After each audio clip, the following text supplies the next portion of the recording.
24 दिसंबर 1990 की बात है। इंडियन एयरलाइंस की फ्लाइट 814 काठमांडू से दिल्ली आ रही थी। विमान में 155 आम लोग बैठे थे, परिवार, बच्चे, बुजुर्ग। किसी को अंदाजा नहीं था कि आगे क्या होने वाला है। उड़ान के बीच में ही 5 आतंकवादियों ने प्लेन को हाईजैक कर लिया। अचानक पूरा प्लेन बंधक बन गया और सभी यात्रियों की जिंदगी खतरे में थी। हाईजैक के बाद प्लेन एक जगह नहीं रुका, बल्कि पहले अमृतसर, फिर लाहौर, फिर दुबई और आखिर में अफगानिस्तान के कंधार पहुंचा। उस वक्त कंधार पर तालिबान का कब्जा था, यानी आतंकियों के लिए सबसे सुरक्षित जगह। अब सवाल सिर्फ एक था, 155 बेगुनाह लोगों की जान कैसे बचाई जाए। यही से शुरू होती है भारत के इतिहास की सबसे डरावनी और विवादित हाईजैकिंग की कहानी। हाईजैक खत्म कराने के लिए भारत सरकार के पास कोई आसान रास्ता नहीं था, इसलिए 155 यात्रियों की जान बचाने के लिए भारत को 3 खतरनाक आतंकियों को रिहा करना पड़ा। मसूद अजहर, उमर शेख और मुश्ताक जरगर। यही से कहानी और डरावनी हो जाती है। उमर शेख वही आतंकी जिसे बाद में दुनिया ने 9/11 हमलों के एक बड़े फाइनेंशियल लिंक के तौर पर पहचाना। जांच एजेंसियों के मुताबिक उमर शेख ने पाकिस्तान की ISI के इशारे पर 9/11 के मुख्य हाईजैक मोहम्मद अत्ता को $1 लाख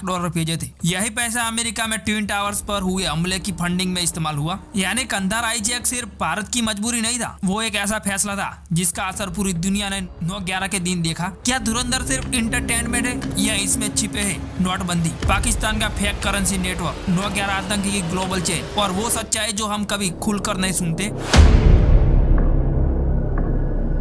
फिल्म क्या दिखा दी है और सच्चाई क्या है? फिल्म में दिखा गया है कि पाकिस्तान के ISI और कराची के कुछ गैंग भारत में नकली नोटों का जाल फैलाते हैं। इन नकली पैसों का इस्तेमाल आतंकवाद को फंड करने में होता है, स्पाई नेटवर्क, हवाला चैनल और आतंकी संगठनों के जरिए। फिल्म यह भी दिखाती है कि यह पैसा लश्कर-ए-तैयबा और जैसे मोहम्मद जैसे संगठनों तक पहुँचता है जो भारत के हमलों में अंजाम देते हैं। लेकिन यह सिर्फ कहानी नहीं है, असल जिंदगी में भी जांच एजेंसी ने कई बार बताया है कि 26/11 मुंबई हमला और 2001 संसद हमला जैसे बड़े आतंकी हमलों में नकली करेंसी और हवाला नेटवर्क की भूमिका रही है। यानी फिल्म भले ही ड्रामा के साथ बनाई गई हो, लेकिन उसका आधार हकीकत की उन घटनाओं पर है जहां नकली पैसा आतंक का ईंधन बना। नोटबंदी का एक छुपा पहलू, सरकार ने नोटबंदी का कारण ब्लैक मनी बताया था, लेकिन इसके पीछे एक और बड़ा मकसद भी बताया जाता है, भारत में चल रहा फेक करेंसी नेटवर्क को तोड़ना। 2016 से पहले जांच एजेंसियों ने दावा किया था कि पाकिस्तान ने बड़ी मात्रा में नकली भारतीय नोट भारत में घुसाए जा रहे थे। ये पैसा सिर्फ अवैध कारोबार के लिए नहीं था, बल्कि आतंकवादी संगठनों को फंडिंग में भी इस्तेमाल हो रहा था। कई रिपोर्ट्स में बताया गया कि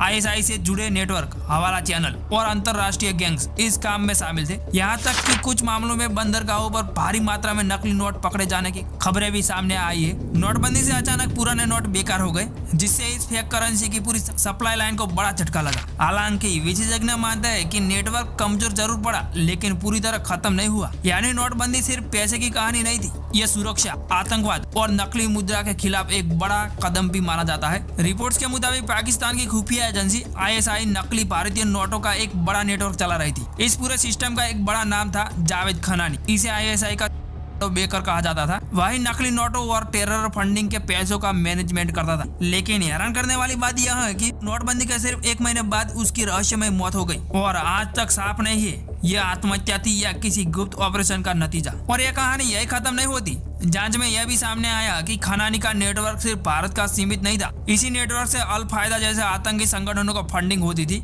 यानी पाकिस्तान से निकलने वाला यह पैसा भारत में आतंकी हमलों और दुनिया भर के टेरर नेटवर्क को जोड़ता था। एक ऐसा ग्लोबल जाल जिसके बारे में बहुत कम लोग जानते हैं। यह फिल्म सच को आसान भाषा में दिखा दिए ताकि आम आदमी समझ सके, लेकिन साथ ही कुछ जगहों पर बात को ज्यादा ड्रामेटिक भी बना देती है। जैसे गैंग्स में रो की बहुत गहरी घुसपैठ दिखाना। इसका तरीका वैसा ही है जैसे द केरला स्टोरी ने ISIS की भर्ती की कहानी दिखाई, द कश्मीर फाइल ने कश्मीरी पंडितों का दर्द दिखाया और बस्तर द नक्सल स्टोरी ने अंदरूनी संघर्ष को सामने रखा। यानी फिल्में असली मुद्दों पर बनी होती है, लेकिन उन्हें असरदार बनाने के लिए कुछ चीजें बढ़ा चढ़ाकर दिखाती है। अब असली सवाल यह है, क्या इन फिल्मों का मकसद सिर्फ सच्चाई दिखाना है या फिर इससे राजनीति, टीवी की TRP और बॉक्स ऑफिस भी फायदा उठाते हैं? धुरंधर जैसी फिल्म देखना गलत नहीं है। फिल्म अक्सर हमें सोचने पर मजबूर करती है और कुछ छिपी हुई सच्चाइयों की तरह इशारा करती है। लेकिन खतरा तब होता है जब हम फिल्म को ही पूरी सच्चाई मान लेते हैं, क्योंकि फिल्म रियल घटनाओं से प्रेरित होती है, लेकिन उसे असरदार बनाने के लिए कई चीजें सरल कर दी जाती है, कुछ बढ़ा चढ़ा कर दिखाई जाती है। इसलिए जरूरी है कि हम सवाल पूछे, क्या यह तथ्य है या कहानी,